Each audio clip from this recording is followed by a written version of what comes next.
everyone. Thank you for joining today's webinar, Powering Data Centers, Economic Implications.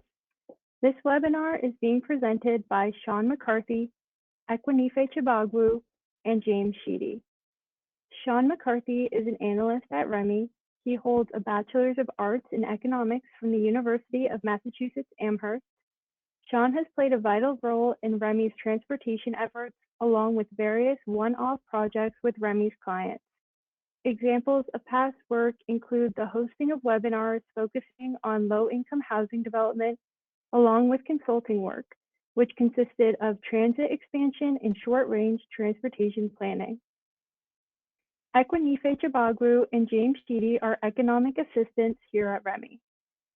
At REMI, our mission is to inform public policy. For over 40 years, we have provided software that allows governments and non-government decision makers to test the economic effects of their policies before they are implemented. We work in the fields of economic development, tax, transportation, energy and environment, equity, and more, and have worked with dozens of state and federal agencies. If you have any questions about REMI specifically, I encourage you to reach out to info@remi.com and we would gladly connect you with the appropriate member of our team. If at any time during this presentation you have a question, I encourage you to enter a question into the question box. Time permitting, I will moderate these questions to our speakers. If we do not get to your question, we will be sure to reach out to you personally. I also want to mention that shortly after this presentation concludes, a copy of the slides and recording of the presentation will be sent to your email. Finally, I want to let everyone know about a new feature in GoToWebinar that allows you to zoom in on the screen during the presentation. You can do this by clicking into the screen through your browser and then scrolling in and out with your scroll wheel. You can also slide the screen around by dragging your cursor. There should be a plus and minus button on the side of the screen that allows you to do the same thing. I hope you find this useful when we get to some of the charts and graphs within the model. I will now pass it along to today's presenters. I appreciate the introduction, and again, thank you everyone for taking time to join us here today. As Abby mentioned, today we'll be looking at one of the fastest growing infrastructure challenges facing the economy, how we power the next generation of data centers. With the rapid expansion of artificial intelligence and cloud computing, demand for computing power has accelerated dramatically, and that raises an important question. What are the economic implications of different approaches to powering these facilities? Throughout today's webinar, we'll use REMI's economic modeling framework to examine that question by exploring two hypothetical scenarios, comparing their impacts on employment, industry output, tax revenue, and other key economic indicators. Before we get into the modeling itself, I'd like to briefly walk through today's agenda. We'll begin with a look at why data centers have become such an important topic and discuss the trends driving their rapid expansion. Next, we'll examine the growing energy demands associated with these facilities and some of the economic opportunities and challenges they create. From there, we'll introduce how REMI approaches economic impact modeling using a real-world data center analysis before walking through our own modeling scenarios and results. Finally, we'll wrap up with major takeaways and leave time for questions. To understand why this topic matters today, it's helpful to first understand why data centers have become so prominent. Data centers aren't growing in isolation. They're responding to the demand of major technological trends. The first is artificial intelligence. Since 2020, investment in AI has grown dramatically as organizations increasingly adopt machine learning, large language models, and advanced computing applications. The second driver is cloud computing. Businesses, governments, and consumers rely on cloud services every day for storage, software, communications, and digital operations. As cloud adoption continues to expand, so does the need for physical computing infrastructure. Together, these trends are creating demand for data center capacity. All of that computing power requires something equally important: energy.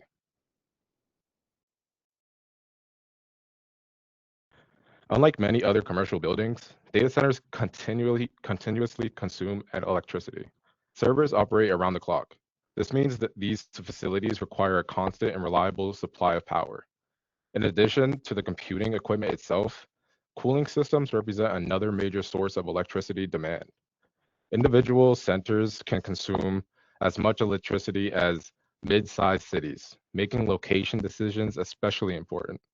Developers typically look for areas with strong grid access, available land, water resources, and fiber connectivity. Because of these characteristics, data center development becomes just as much as an energy planning question as it is as an economic development question. That growing demand is reflected in the broader data center landscape. The numbers on the slide illustrate just how quickly the industry is expanding. Today, there are more than 4,000 data centers operating across the United States. Since 2020, the industry has experienced approximately 24% annual growth. The most striking aspect is the energy consumption. In 2025 alone, US data centers consumed roughly 460 terawatt hours of electricity, highlighting the scale of infrastructure that is needed to support continued digital growth. These trends suggest that questions surrounding power generation, transmission, and community impacts will only become more important moving forward. Given this growth, it's worth asking why data centers have become such a priority in the first place.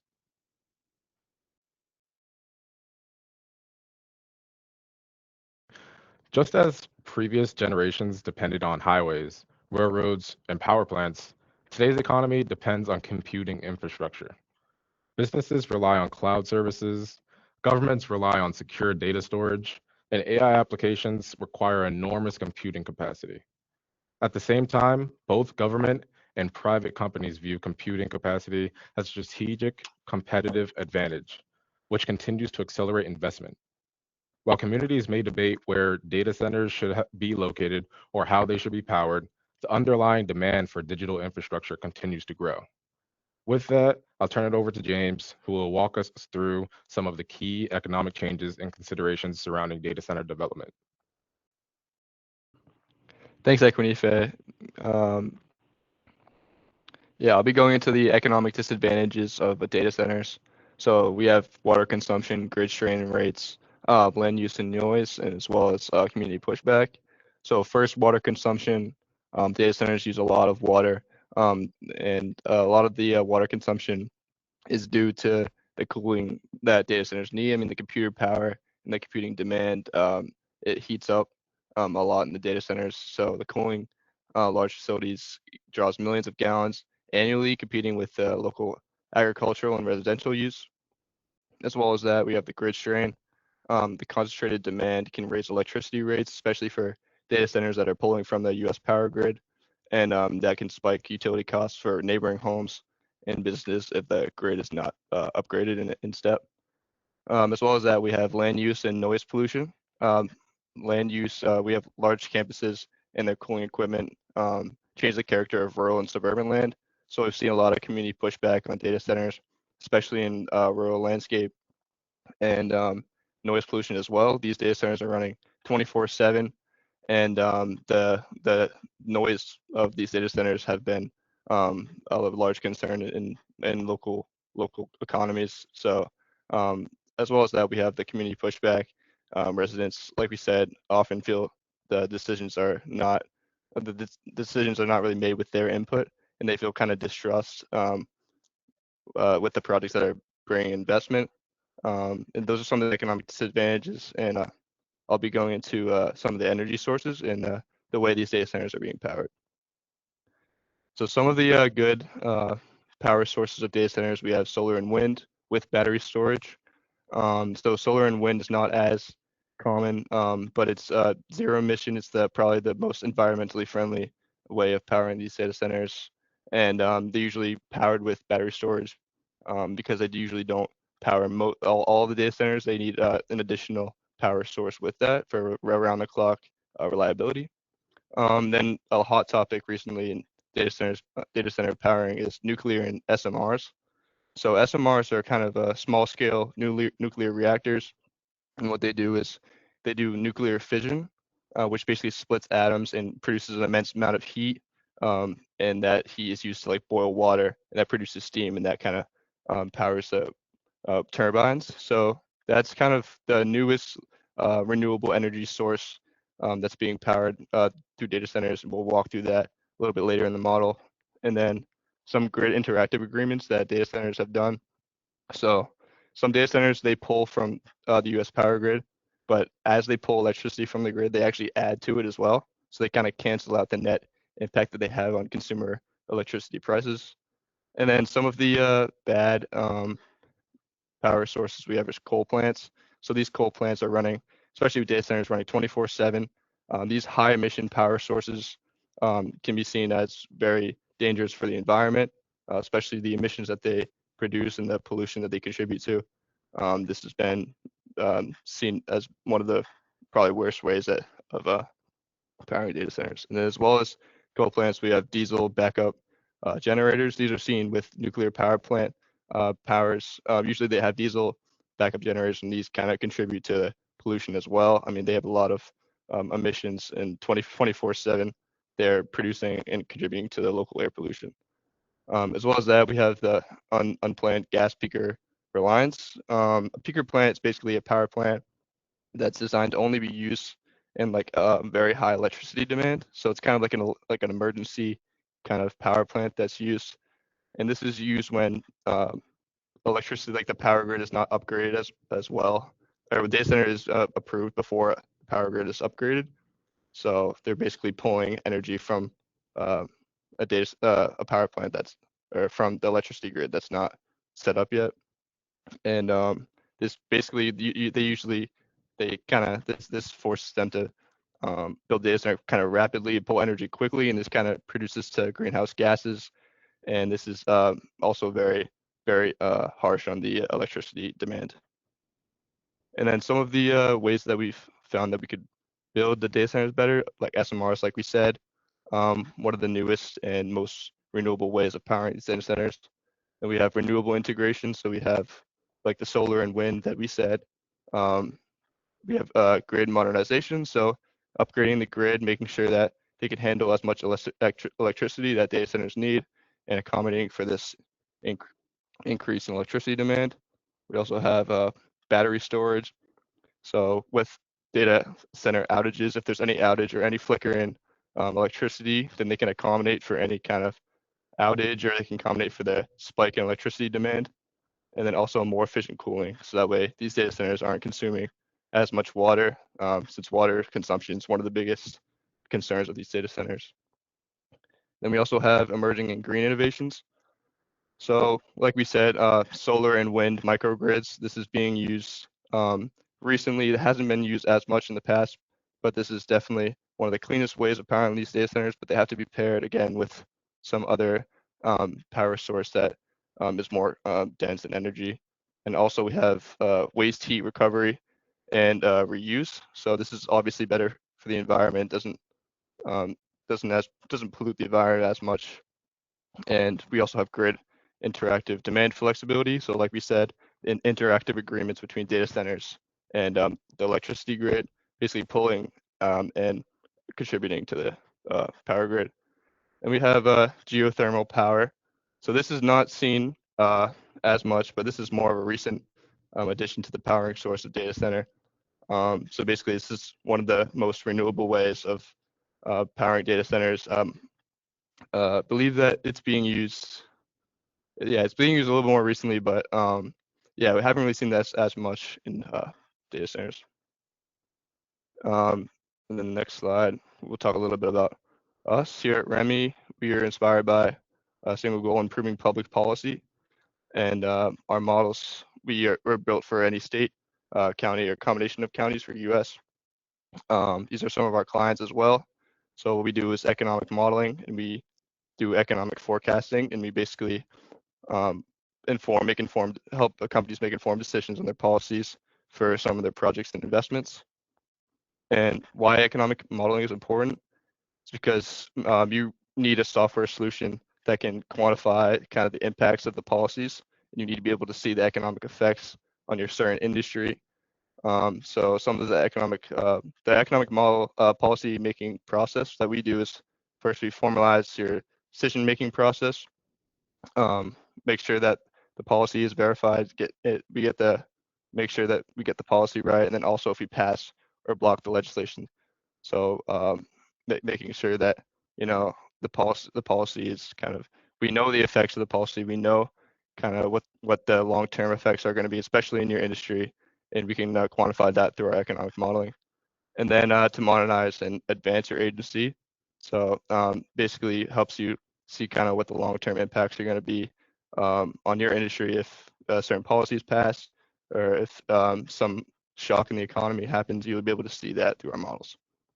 And our model is used by bidders for grants, contracts from data centers, and power plant development.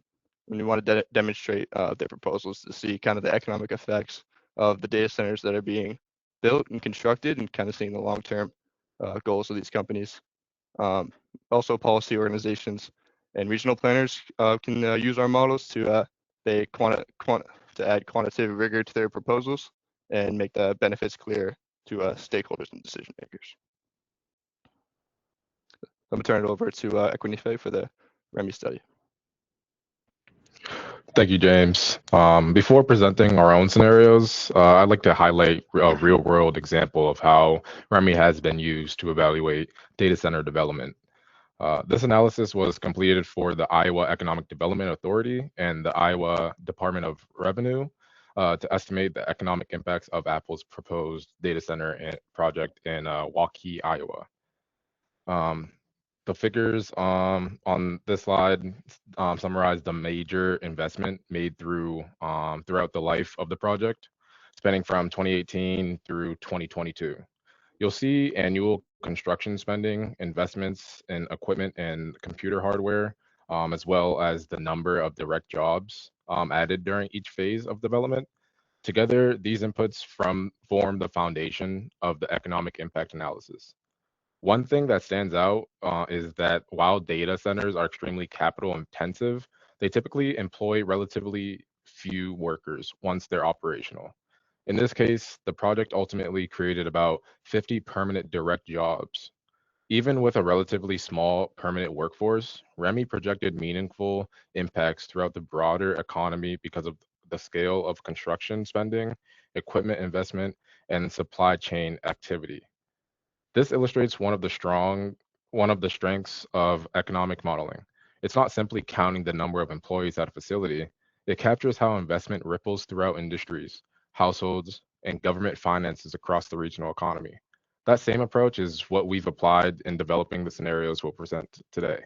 With that context, let's take a look at some of the key outcomes that resulted from this investment before moving on to our own analysis. This slide summarizes several of the key findings from the Apple data center analysis. Rather than focusing on every individual figure, I'd like to briefly explain what these numbers represent. You'll see measures like employment, which estimates the number of jobs supported throughout the economy, not just at the data center itself. Output represents the total value of goods and services produced as economic activity spreads across industries. Labor income measures the wages and earnings generated for workers because of the project. We also estimate impacts on gross state product, which is similar to the state's GDP, along with states' local tax revenues, showing how economic activity can translate into additional public revenue. What's important is that these aren't simply direct effects. They also include that indirect impacts on suppliers and the induced impacts created when workers spend their income throughout the regional economy. This example demonstrates how economic modeling provides a much more comprehensive picture of a project's contribution than simply reporting construction costs or permanent jobs. Using this same modeling framework, we've developed our own analysis to explore how different approaches to powering data centers could influence regional economic outcomes. So now that we've discussed the growing importance of data centers and how REMI can be used to evaluate major investments, let's move on to our own analysis. To better understand the economic implications of powering a new data center, we developed two hypothetical scenarios using the REMI model. Both scenarios examine the development of the same large-scale data center in California and are designed to answer a single research question. What are the economic implications of different approaches to powering data centers? Both scenarios share the same assumptions for the data center itself. The primary difference lies in how the facility's energy needs are met and the broader regional impacts associated with those approaches. By comparing these scenarios side by side, we can evaluate how different energy strategies influence employment, industry output, population, tax revenue, and other key economic indicators. With that, let's begin with our first scenario. As I mentioned previously, both scenarios use the same hypothetical data center. In this case, we modeled a large hyperscale facility in California, roughly 1.5 to 2 million square feet on a 400-acre campus, which is representative of many of the projects being developed today. The image shown here is simply an illustration of what a facility of this scale could potentially look like. It's intended to help us visualize the type of development we're modeling rather than represent a specific project.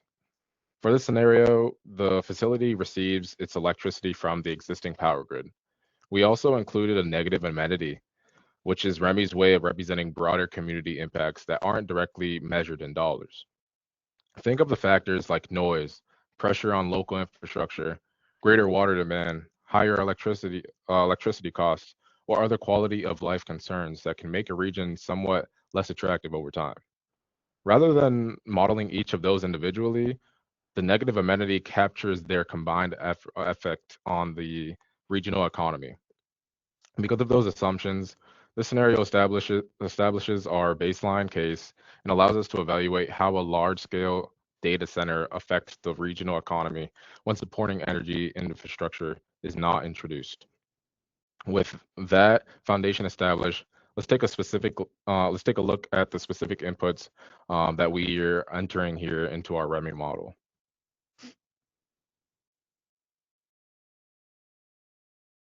And then I'll have my colleague Sean kind of explain, talk through these key inputs that we saw. So for scenario one, we'll be looking at three main topics. The first one is going to be the investment in the data center itself, both the capital expenditures associated with building the data center. The second key point is the operations. So those long-term jobs that remain on the data center once it's complete. And the third aspect will be the negative amenity variable. So what this is saying is that the data center is a negative aspect of the community, and it kind of doesn't help with population growth.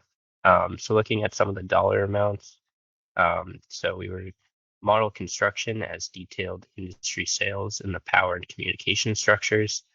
This differs slightly from construction as it has a slightly different supply chain. So this will last from 2026 to 2029 and will be $250 million annually. The second will be industry employment in the data processing industry.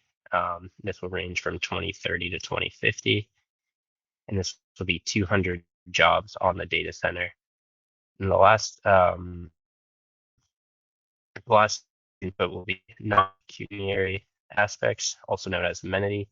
So that will last between 2030 and 2050 during the operations phase. We did this as -1 billion, which reflects the total construction cost of the data center.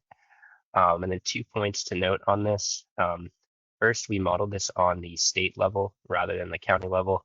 To not single out any county within the state, we did it on the state level. But when these data centers are being modeled, it is more accurate to do it on the county level to get a better picture of population flows between different regions. However, we decided to do this on the state level for this webinar. And the second thing to note is amenity is one of the ways that you can model these negative externalities of data centers. Another way that you can model this is by changing energy prices within a region, whether that's fuel, gas, or other fuel sources. For this webinar, however, we chose to use the negative amenity aspect to model the negative effects that data centers might bring.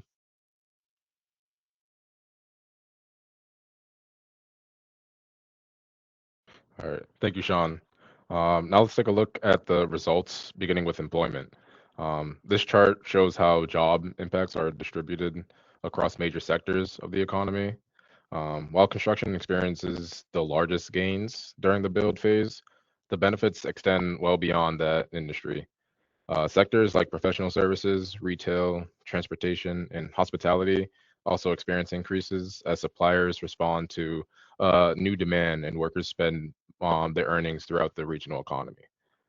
This demonstrates one of the key strengths of economic impact modeling. It captures not only the direct jobs associated with the project, but also the indirect and induced effects that ripple across the broader economy. Um, and point to kind of just want to point out the year 2030 marks the end of like the construction date, and then as you can see past that is when the operation takes place. So all the units are kind of reflected off that.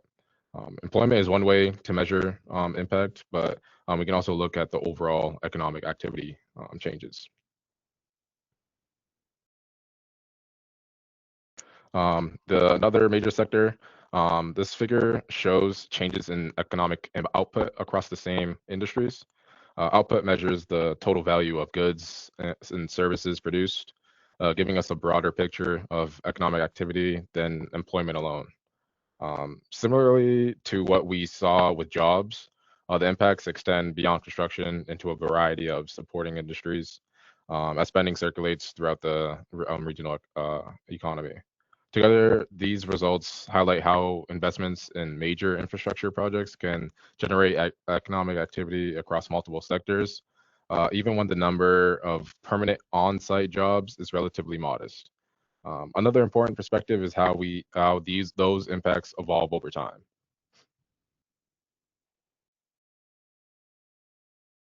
And then yeah, so this graph right here is showing kind of the initial start date of the project of the data center here. As you can see, the red represents 2029, and then the gray kind of represents 2050. You can see the changes of total employment here, along with GDP and personal income. But yes, these graphs kind of represent kind of the total impacts evolution over time, the 2 years of the start date, the initial start date, and kind of towards the end of the projected forecast that we have here.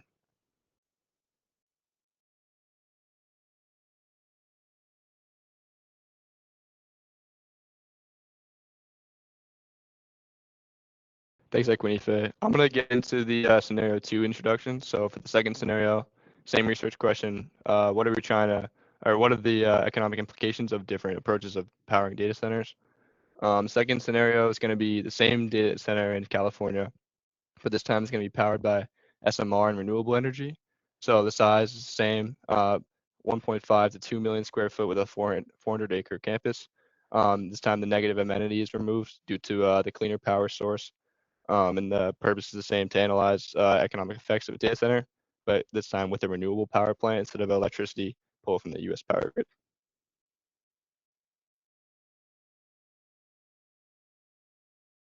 So I think Sean will be going over the scenario 2 inputs as well.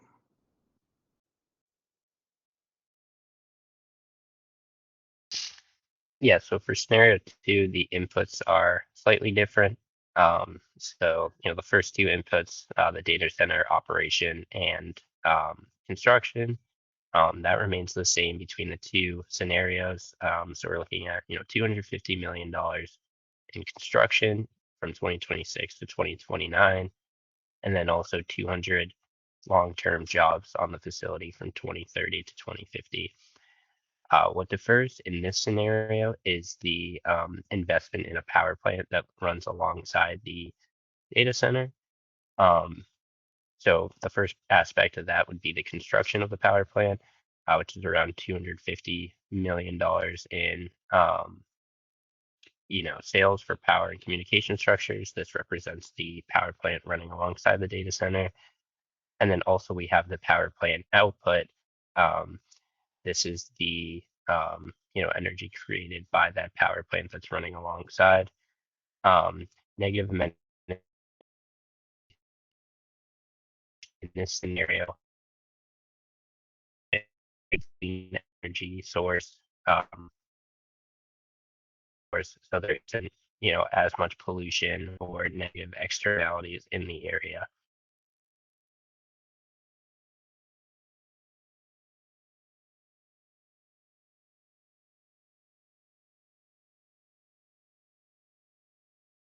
Yeah, thanks, Sean. I'll be going over the output results as well. So here we have the impacts to industry output.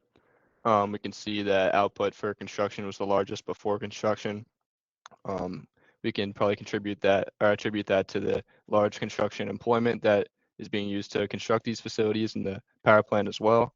Then we can see that drop off after 2030 once it's operating, and then we can see that data processing takes the lead, and there we see a large increase in data processing just to operate these facilities, and the employment being used to operate the services, supporting services, administrative support, technical services. We can see that we see green, yellow, and construction. We can see all of that kind of increase slowly over time, but remain a little bit above zero. But we can see the main increases in the data processing output as a result of this data center. We can also see the current, latest, and minimum and maximum. That's current. That's 410 millions, about 411 million dollars in output, and that's 2050. So that's the current, meaning the last year of this simulation. And then we can see the minimum was about 4 million, and that was just before construction. And then the maximum is what we're at now. And then these are some of their employment results. We have a little graphic of employment over time. So we see construction first, and then after it's constructed, see administrative support services take the leads, and then professional, scientific, and technical services up front. And we can also see the numbers of employment kind of going up over time. It takes a pretty steep drop off after construction, and then we can see it gradually grow over time, like we saw the graph in the last slide. And then here we have population, labor force, and migrants. So we can see that population is increasing over time, which is good. We can see economic positively stimulated here. We can see migrants going down, less people migrating from the economy, more reason to stay, cleaner power source being used by data center, not as many concerns environmentally, and as well as utility costs aren't really being affected by consumers. So we can see that the labor force is it's increased at first and it kind of steadies off, but it's increasing gradually over time. So that's a good sign for this economy as well. These are some of the fiscal impacts from our second scenario. So we can see that total taxes were about 58 million after the first year, and we can see that drop off after construction. Again, as we lost a lot of employment from construction workers, we kind of built it back up after 2030. Every 5 years, increased by about 5 million, and then back up to 74 million. So we can see that the economic stimulus led to kind of a large increase in tax revenue over time. We could see also property taxes is increasing over time as well. So as more people are working and commuting to these data centers due to the permanent operational jobs that we've modeled, we could see increase in housing investment, which is reflected in the increase in property taxes. And then we're going to go over the conclusions and some of the notable results we found here. So in the first scenario, as we saw that there was a decrease in GDP over time, as well as a decrease in personal income, and a loss of about 504 jobs by 2050. And we can attribute this to the negative amenity aspects that we modeled. So there's a massive amount of economic migration and population decline. So it's likely due to the increase in utility costs and the negative amenities, like I said, the non-pecuniary aspects like noise pollution and lack of environmental sustainability. And then for the second scenario, the one through PROSERIS, we saw that there was a growth in output after construction and a growth in population, growth in labor force, and a decline in economic migration. So we saw the positive effects of this data center in many different macroeconomic ways. We saw an increase in tax revenue after construction, like I said previously, and we can attribute this to the easing environmental concerns that the public had, as we saw in the first scenario, and also relieving congested electric grid that prevents the rising utility costs. That's all we got. Thank you guys for attending. I appreciate it. Turn the floor over for some questions. Thank you, Sean, Equinife, and James for the excellent presentation, and thank you to everyone who has joined. In just a moment, we're going to be getting into the Q&A portion of the presentation, so please enter your questions now if you have any. I also did want to remind everyone that a copy of the slides and a recording of the presentation will be shared to you through your email after the presentation, and feel free to reach out to us if you have any questions once you review these materials. So we're going to get into the questions now. Our first question today, is there a reason these cannot be constructed like high-rise buildings and site in our urban centers?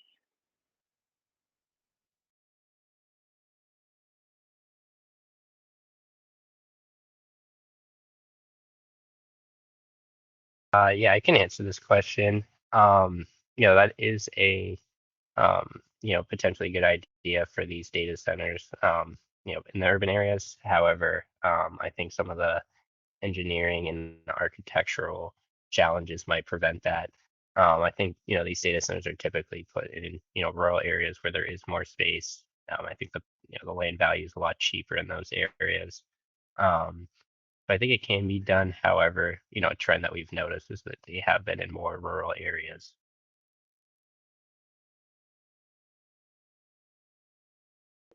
Thank you, Sean. Our next question, did you take property taxes from data centers into account for this analysis?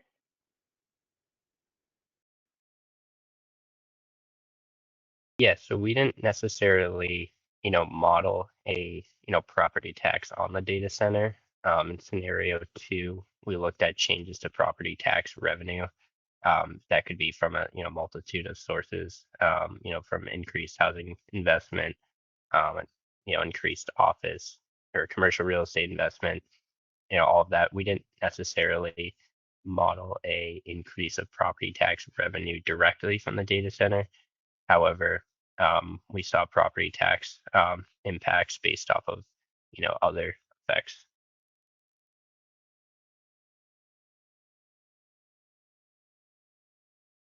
All right, and our next question, any thoughts in putting these data centers in colder environments, such as northern Alaska or space, to address some of the externalities?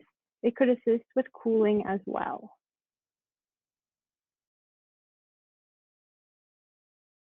Yeah, I think. Sorry, you can go back when you say. Oh yeah, I just wanted to kind of input as well. It's definitely a technical question as well, but I think mostly for the scenario, we definitely use California because it was one of the country's largest data center markets. So kind of just looking at the market to see where the demand is mostly is an important kind of feasible analysis we can do. But definitely a good point. I'm not sure specifically the technical questions as well for a colder environment, but definitely it does make sense. But market wise, kind of just look at the demand and see where the demand is and where we can build these data centers. Yeah, they've also looked into putting data centers in hollowed out caves in a much cooler environment. So they've explored this actually, but it hasn't been feasible as they've found. So yeah, they're definitely looking into different ways of cooling the environment as well. Great, thank you both. Another question, could you simulate both increased energy prices and a negative amenity impact?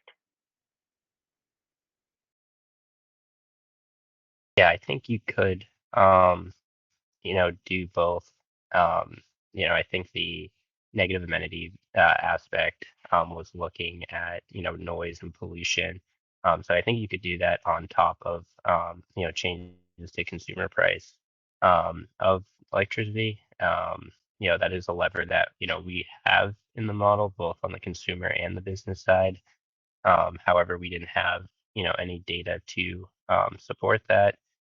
But in the future, if this is a topic to be modeled, that definitely is something that we could run alongside, as the negative amenity value wasn't necessarily a um, change in prices, but rather a change in attractiveness to the area. So that is definitely something that both can be incorporated into an analysis.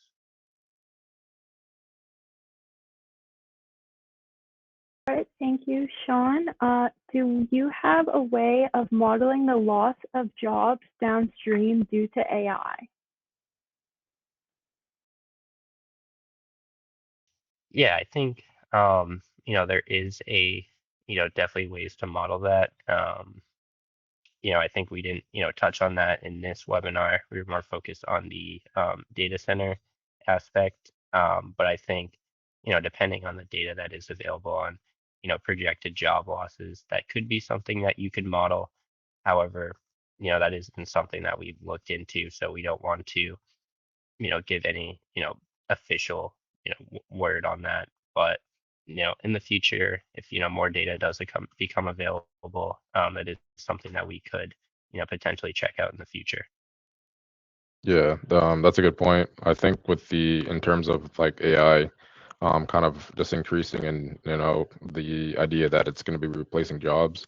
I think kind of what we were going on this simulation as well, especially like the first scenario. You see what was surprising was, or what wasn't surprising was definitely the direct job aspect. This isn't necessarily going to create too many jobs directly, but I think it was interesting to see the indirect and the induced employment kind of sectors kind of go up. So in terms of like AI replacing, it just kind of goes down to, like Sean said, just more data and kind of more data into this, which sectors are they kind of replacing more jobs in. Awesome, thank you. In the third from the last slide, the data show indicates increased employment and values. Are they directly attributable to the data center only, or are they an overall effect of the community growth overall, including the data center influence?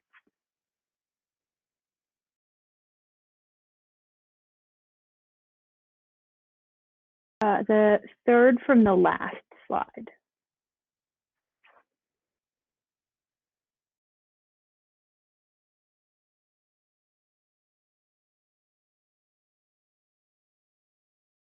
Repeat the question again, sorry. Absolutely. In the third from the last slide, the data show indicates increased employment and values. Are they directly attributable to the data center only? Are they an overall effect of the community growth overall, including the data center influence? Yeah, so I think this is a result of the economic simulation from this data center. I think this kind of encapsulates the whole employment and labor market as the data center is being operated. So this is not just the increase in the data center employment, but also just in the economy as a whole, I believe.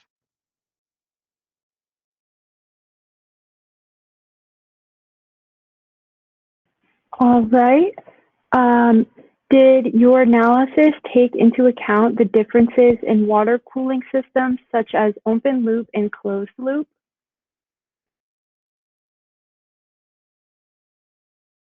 We did not look at the water cooling aspect as much as we did the energy providers of these data centers. Um, that could be definitely something that we could look at in a more detailed analysis. However, in this webinar, we focus mainly on the powering of the data centers and less on the water cooling itself.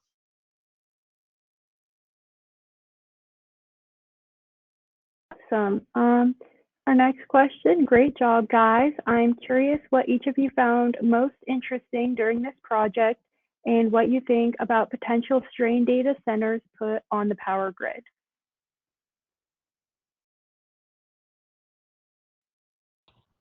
Well, first, yeah, I think that's a valid one of the main like concerns for sure. In terms of the power sourcing, if it's going to be like the strain of the electric power grid. I know that as a country, the United States, their national kind of electric grid has been having some like concerns and issues. And with the kind of strain that data center could potentially have if it sources its power from kind of the electric grid, same as you'll see consumers all around, kind of like the local consumers, their electricity demand is essentially going to go up, and that results in prices. We mentioned prices kind of in terms of like the energy demand in this scenario, but the data I think we found in the Apple data center um, in this um, in this um, in this webinar kind of showcased. We saw the data kind of the effect that this could potentially have on people's kind of electric bill. Kind of the prices and the changes in demand they certainly have. So that's definitely a main concern that a lot of people have for just in terms of like the strain that a certain project could have on the electric grid, same as consumers. Yeah, yeah. Something surprising I also found about this was, I'll go back, was the energy consumption from our data centers. In the last year, 2025, I believe it was like 460 terawatt hours. That's a lot. I think for reference, I think New York City uses about 5 to 10 terawatt hours every year. So, however many that is, that's a very large amount of energy. So I think at this rate, using electricity from the power grid is just not sustainable, and that's why we're going over different renewable power sources to see if there's any better way to power these data centers, especially at that scale. Yeah, sorry, I still want to add one more thing to that question. So yeah, just kind of going off what James just said, seeing an alternative source to the data center. I see that we kind of went over the SMR and the small modular reactors. Might seem something new. That might be seem new to a lot of people. This has been in development. It's kind of like the new innovation in energy, in terms of energy, nuclear energy. A lot of people, it's not unknown, or it's pretty unknown in terms of like kind of the general knowledge, but it's proven to be a really good alternate source to powering these data centers, and that's why we kind of used SMRs and nuclear energy to kind of just see it as in these scenarios. We kind of just used that to kind of forecast, because it's has potential to be kind of like the main powering source for these data centers in the future. So yeah, that's a great concern again, like with the electric grid. That's why we use kind of like the SMRs and the nuclear energy.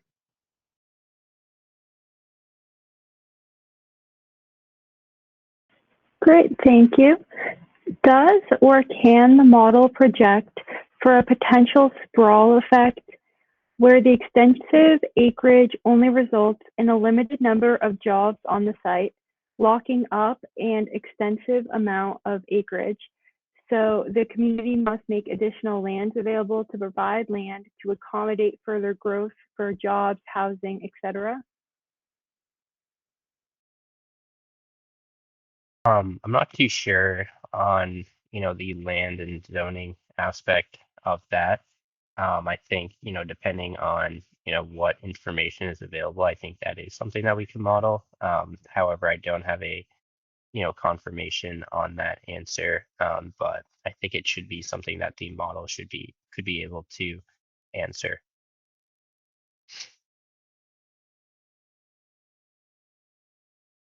All right. And are there any projections for maintenance activities and costs during operation, and then for sunsetting the facilities when they reach their end of life? Yeah, that is definitely something that we can model. Um, for the simplicity of the webinar, we did not include that. However, that is something that we can look at, whether that's the update of chips in the data center, increased maintenance, and then the reassignment of the land after the data center sunsets, that is something that we can model. However, we just chose to model the long-term jobs on the data center.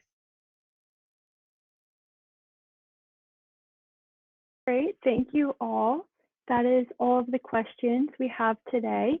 If anyone thinks of any questions after today's presentation, please reach out to info@remi.com and we will connect you with one of our presenters. Thank you for joining today's webinar, and we hope you enjoyed the presentation. Bye, everyone.